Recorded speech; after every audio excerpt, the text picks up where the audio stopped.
बालबालिकामा लगानी सुनिश्चित भविष्यको थालनी भन्ने मूल नाराका साथ मनाउन लागेको 61औं राष्ट्रिय बाल दिवस समारोहका सभाध्यक्ष महोदय, प्रमुख अतिथिज्यू, विशेष अतिथिज्यूहरू र अन्य सम्पूर्ण अतिथिज्यूहरू, राजनीतिक दलका प्रतिनिधि, बुद्धिजीवी, जनप्रतिनिधि, राष्ट्र सेवा कर्मचारी, सङ्घ संस्थाबाट पालो भएका सरम्यामहरू तथा आदरणीय गुरुवर्गहरू, दूध र पानीको मिश्रणबाट शुद्ध दूध छुट्याउन बस्नुभएका आदरणीय निर्णायक मण्डलज्यूहरू, उपस्थित आमा बुवा दाजुभाइ दिदीबहिनीहरू, मसँग प्रतिस्पर्धा गर्न उत्रिनुभएका प्रतिस्पर्धी र अन्य सम्पूर्ण साथीहरूमा सर्वप्रथम श्री शान्ति आधारभूत विद्यालय र म स्वयं कक्षा 8 को छात्र मधुकर खड्काको तर्फबाट स्वीकार्नुहोस् न्यानो अभिवादन सहितको नमस्कार।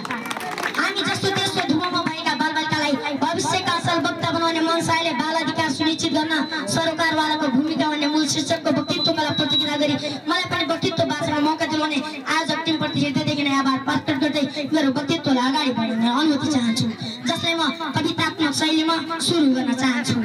बालापनलाई नतड पाउँ फुल जस्तै फुलाउँ, बालापनलाई नतड पाउँ फुल जस्तै फुलाउँ, अधिकार बिनाको जीवन अधुरो उज्यालो बनाऊ, शिक्षा स्वास्थ्य सुरक्षा सबैको हातमा पुर्याऊ, बाल अधिकार सुनिश्चित गर्दै उज्यालो ल्याऊ, बाल अधिकार सुनिश्चित गर्दै उज्यालो ल्याऊ।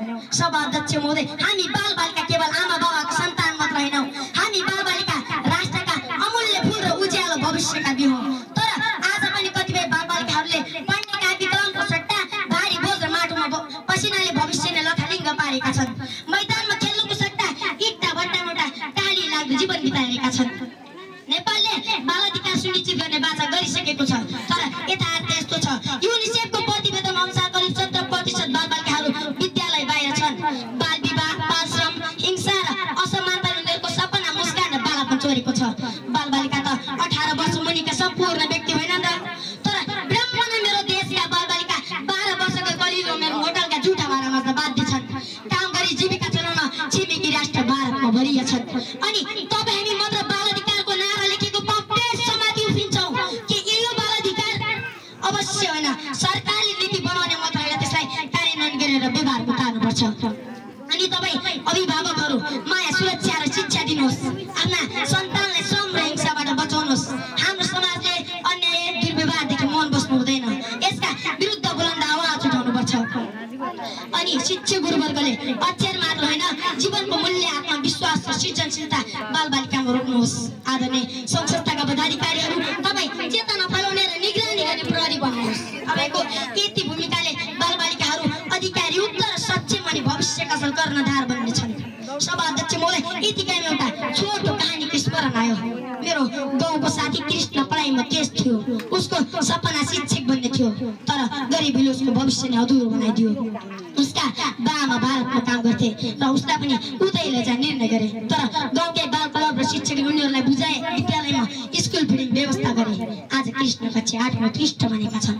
यो कथा मात्र एउटा घटना होइन, प्रत्येक बालबालिकाको अधिकार सुनिश्चित नगर्दा चोरिने सपना र उज्यालो भविष्यको कथा हो।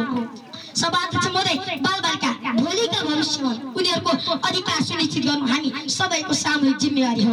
हातेमालो गाउँ, सरकारदेखि समुदायसम्म, शिक्षकदेखि अभिभावकसम्म बाल अधिकार व्यवहार उतारौँ, किनकि शिक्षित, सुरक्षित र सम्मानित बालबालिका नै हाम्रा राष्ट्रको उज्यालो, समृद्ध र सभ्य आधारशिला हो।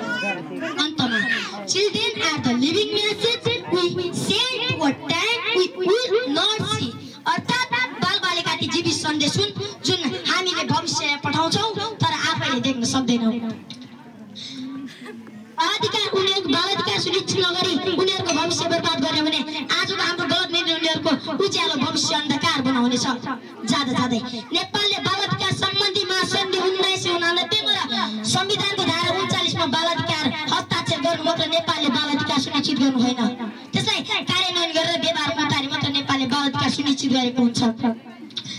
बाल अधिकार सुनिश्चित गर्न तपाईँ, म र हामी लाग्नुपर्छ। आउनुहोस्, हातेमालो गर्दै अगाडि बढौँ। के मलाई साथ दिनुहुन्छ? धन्यवाद, नमस्कार।